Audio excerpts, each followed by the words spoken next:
Ngayon naman pong gabi, makasama natin dito sa studio ang isang lecturer mula sa UP-NCPAG.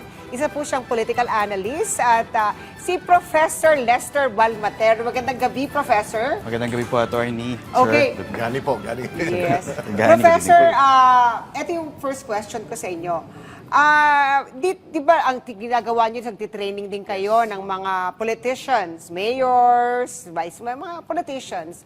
Ito po bang nakita niyo sa video na pag, yung sinasabi nilang threats na ginawa, alleged threats ni VP Sara, kung hindi siya makukonsider na threats, would you still consider that as a conduct and becoming of a public officer such that it could also be a ground it can also be considered as impeachable offense? Siguro gusto ko lang pong sabihin muna that yung tinuturo namin sa UP-NCPAG sa mga elected officials natin, even appointed officials, number one, hindi lang yung technical knowledge, how to do things, but yung isa rin namin tinutura yung good governance, Okay. the ethical part of pamamahala. And part of it is actually your accountability to the people, di ba? Yung ginawa kasi at allegedly ni VP Sara, kasi it might create chaos, public order. I mean, is that the society that actually we want? No? And also, nakita rin natin doon sa mga utterances ng VP, yung posibleng possible disrespect doon sa ating mga institutions. And at least sa amin, sa public administration, sa NCPAG, it's very important to have strong institutions. Kasi lahat ng ating mga programa, lahat ng batas natin, ay nakadepende how strong the institutions are. At kapag meron tayong isang mataas na opisyal na tingin natin ay medyo nadidisrespect yung atong mga institutions na to, we think it's a betrayal of public trust. Because it's a conduct and becoming. Correct, I agree with you. Yeah. Professor, doon naman sa issue ng transparency and accountability. Once na ikaw ay pumasok sa politika, lalo kung ikaw ay nasa elective positions, yung bang SALN, o kailangan bang i-declare mo talaga kung ano ang laman ng iyong bangko, ano ang iyong property, pati yung assets mo, kailangan ba talagang i-declare ng malinaw yun, at paano mo ihihiwala yung private person mo pag ikaw ay nasa posisyon na at hinihalal ka na ng taong bayan? Sir, sa amin kasi very important yung transparency, especially for elected officials. At yung SALN, isa sa mga dokumento kung saan pwede natin makita kung saan nanggaling yung pera or yung yaman ng isang elected official. Kasi in the past, tinitignan natin na posible kasing mag-amass ng mga wealth itong mga elected officials natin at gamitin yung kanilang posisyon. And we don't want that. At isa sa pinaka-importante na dokumento is the SALN. And also, I think a lot of people wanted to see that. Gusto nilang makita na hindi, alam niyo po, doon sa huling survey ng isang survey firm, I forgot if it's Okta or isa pang survey firm, sinasabi ng ating mga Pilipino, I think top one issue ng mga Pilipino is actually corruption.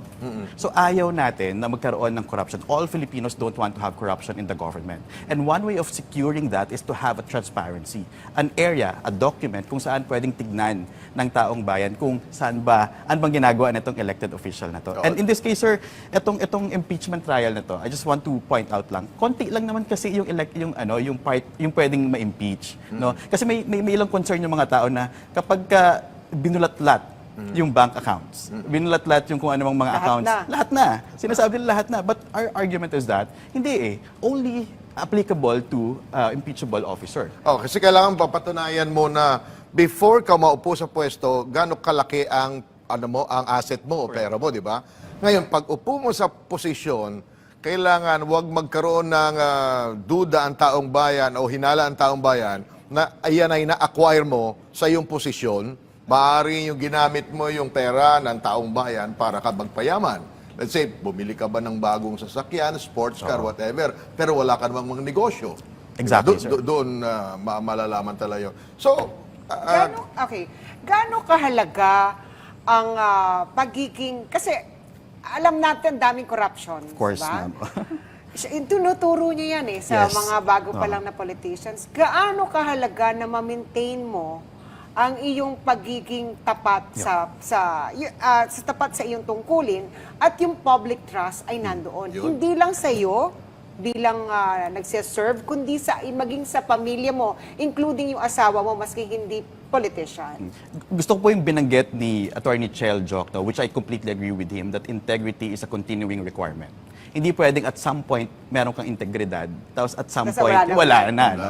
For us, at least in NCPAG, ang stand namin, kailangan mula pagpasok mo, even actually dapat before, makita mo na may integridad yung isang elected official hanggang sa kung saan man, kung aalis man siya sa gobyerno. So tingin ko, kasi ano rin this is the money of the public pera ito ng taong bayan na pinagkatiwala doon sa mga elected officials. So I think ang goal sana ay mas maging transparent tayo dito sa mga dokumento nito kung saan nagagaling. Very sensitive din kasi ang mga Pilipino when it comes to corruption. Ayaw nila ng corruption. Tapos parang may isa pong survey sinasabi that 75 or 74% of Filipinos are wanted this impeachment to proceed. So a Yes. lot of people are actually watching right now. May mga insidente kasi na may isang public officials o kaya kahit yung ating mga pulis, maraming award, katakot-takot yung award ang pakilalang tinanggap niya. Pero may pagkakamali isang ginawa.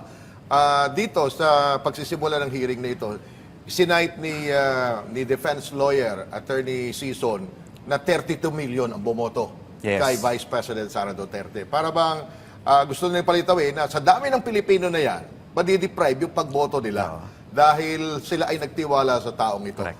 When it comes to kasong isinasampa sa kanya, paano natin tinitingnan yun na may weight ba yun, may bigat ba yun dahil maraming bumoto sa kanya? Tingin ko po, at least from sa perspective ng governance, tingin kasi namin dapat walang weight kung ilan. Kasi kung gano'n lang ang perspective, wag na lang tayo mag-impeachment. And I think the framers of the Constitution, hindi yun yung perspective nila. Na parang pag mas mataas ang boto mo, parang you are above the law to some extent, which is outside noong concept of good governance. Part of good governance is actually rule of law. And rule of law means lahat dapat, whether you are the Vice President, the President, or whoever, kahit may 32 million votes ka or wala kang 32 million votes, rule of law. The law must apply to all. At tingin po namin, hindi dapat nagmamatter to some extent, etong votes na ito. Kasi ngayon yung point ng public trust, betrayal of public trust. Nagtiwala ang taong bayan, the 32 Tas naloko. million. Exactly, ma'am, di ba? Nagtiwala ang 32 million Filipinos, binoto ka, nasusundin mo ang batas.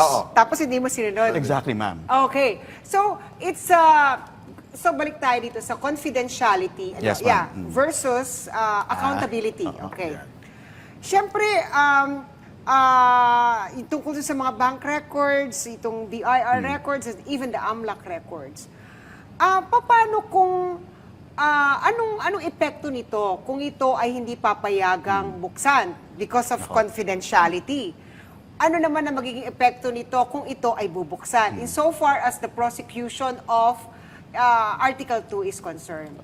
I'd like to be objective in this case, Kasi po, meron na tayong kasaysayan na hindi Yes. nabuksan, So As a walkout. Exactly. Yung Feel- erap impeachment trial. Correct, sa sir. ganun, Kaya I think tingin ko yung impeachment court, the senators are very cautious about it Kasi may kasaysayan tayo na nag-walk out nagkaroon ng EDSA Hindi dos. nabuksan yung envelope. Yes. Exactly, sir. And kung i-contextualize mo yan that 75% of Filipinos are actually watching, or at least 74% of Filipinos wanted this trial to continue, then, mataas nung interest ng taong bayan. So you have that data, you have that, tapos hindi mo bubuksan yung data, anong mangyayari ngayon? Correct.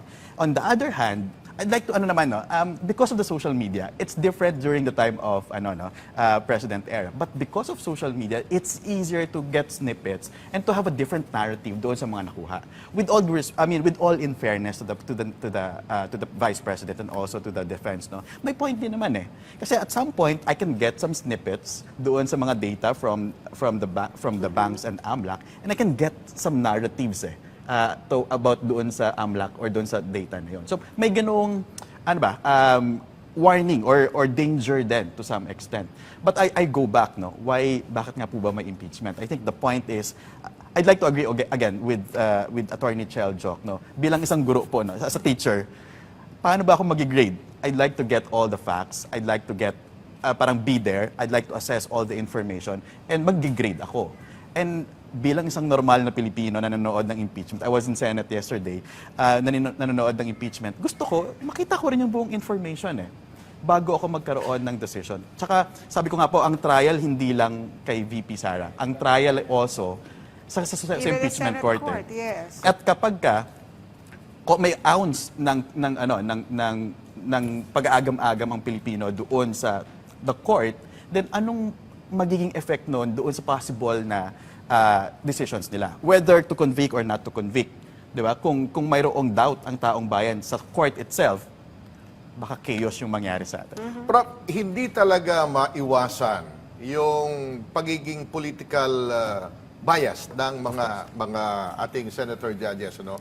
At nakikita naman natin para bang ini-apply natin yung mga rules, mga ginagawa sa mga ordinary courts natin. Correct, Pero siyempre mahahaluan din ang politika ito.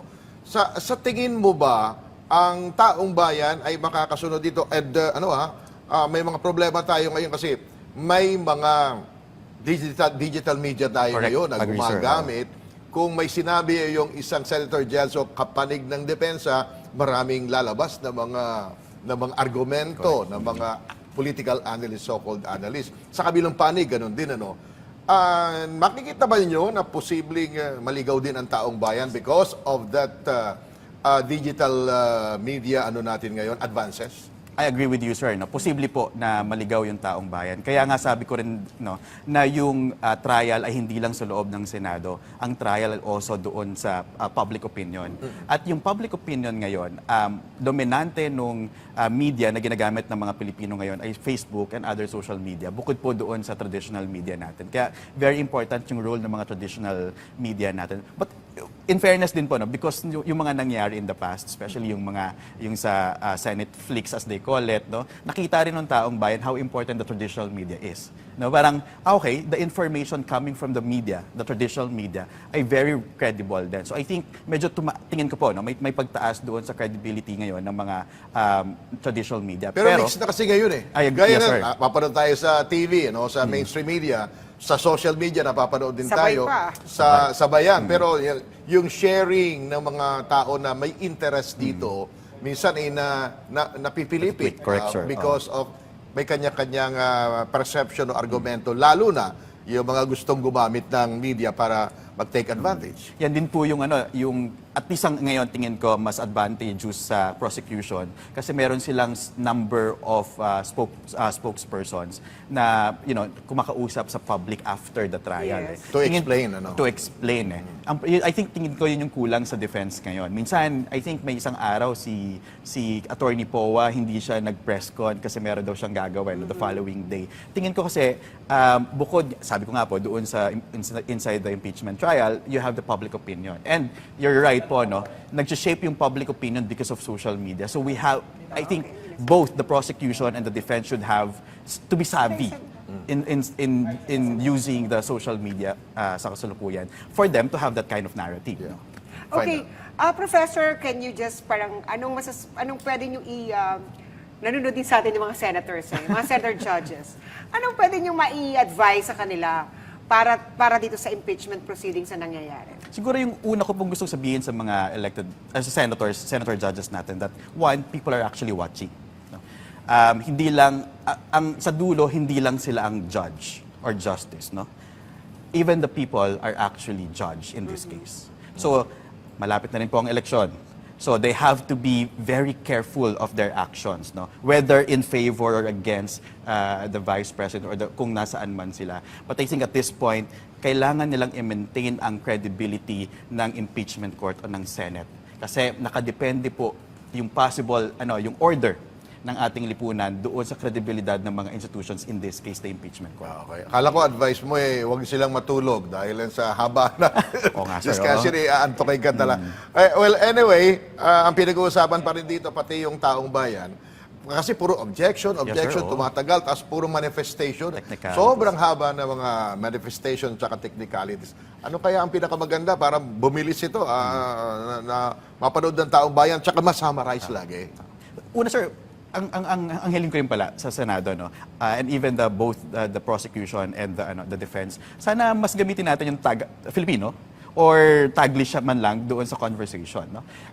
Kasi para mas maintindihan ng taong bayan. Una, yun yung yung hiling ko sa impeachment court in general. Pero tingin ko po kasi simula pa lang may naggagamayan pa yung mga tao doon sa impeachment court. Tingin ko po sa mga susunod na linggo o araw, mas bibilis po yung ating impeachment trial. At tingin ko katulad po nito, no, yung prosecution nagtanggal na rin po ng ilang mga ng kanilang mga witnesses. So I guess bibilis naman po yung ating tapos meron ding observation, I think it was Senator Bam, so sobrang dami ng technicalities, parang nabobombard ng information, no?